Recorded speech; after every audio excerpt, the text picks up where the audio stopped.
Our next group to consider is society at large. Unfortunately, to determine how society constructs race, Latino as a race, we can't simply ask everyone in the country to vote. All those in favor of Latino as a race say yes. All those opposed, OK, done. No, that's not practical. So instead, I propose we look at how Latino is used in mass media. Now, some may say that mass media has it wrong, or even worse, engages in social engineering by controlling the message. I don't think the media is so monolithic as to organize that kind of a program, which borders on conspiracy theory. But I do believe that the mass media is trying to communicate with the public on a daily basis, more often than the census. And thus, to be really in tune with social constructs, they have to know what people are thinking, or their stories just simply won't make any sense.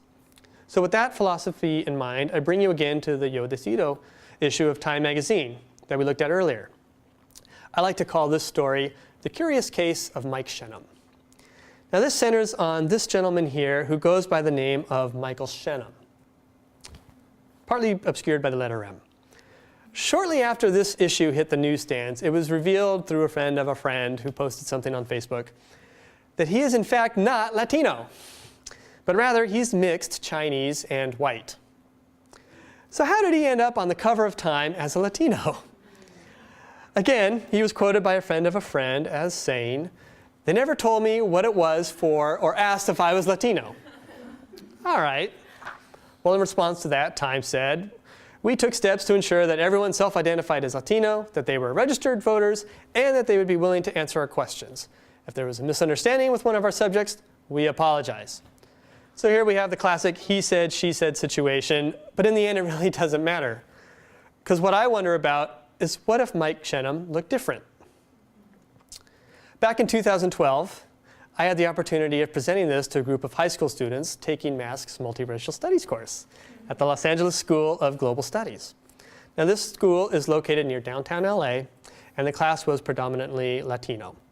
So I asked them, "Does this guy look Latino to you?" To which they mostly answered, "Yeah, he looks kind of Latino, sure, okay." "Okay," I said, "but what if instead of looking like this, he looked like this guy?" All of a sudden, it was like, no way, he don't look Latino, and that sort of thing. It's like, all right, all right. So then I asked them, what if they knew, first I asked them who they knew who this guy was, and they recognized him as Mitt Romney, which was encouraging to know that the youth of today knew who was running for president. But then I asked them, would you believe me if I told you Mitt Romney is more Latino than that other guy? At that point, they said, no way, get out of here, blah, blah, blah, blah. So then I called up his bio on Wikipedia, where it stated that Mitt Romney's father was born to Mormon missionaries in Mexico. Thus, in theory, Mitt Romney could claim Mexican ancestry. At that, they were floored and didn't have much more to say. On a side note, Mitt Romney's father did run for president on the Republican ticket many, many years ago, but he dropped out during the primary before questions about his natural-born status could be raised.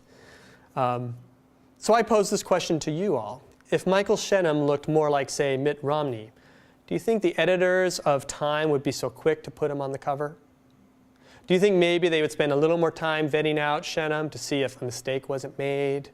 Would they just leave him off the cover entirely to avoid any questions? Imagine instead a different story, something that you hear sometimes living here in Los Angeles. Have you ever heard a news story about a crime being committed, and witnesses describe the perpetrator as being a Hispanic male, 5'7", late 20s, etc.? My question whenever I hear these descriptions is, how did the witnesses determine the suspect's ethnic status? As he was running away, did someone stop him and say, "Excuse me, how do you identify?" Or did he speak with a Spanish accent? Or did they ask him, "Does your last name end with the letter Z?" Of course not. What they did is they looked at him, and based on his physical appearance, they made a determination about his identity. Well, if there's a more succinct definition of race, I don't know what it is. So that summarizes, in my mind, how society has racialized Latinos. But how do Latinos see themselves?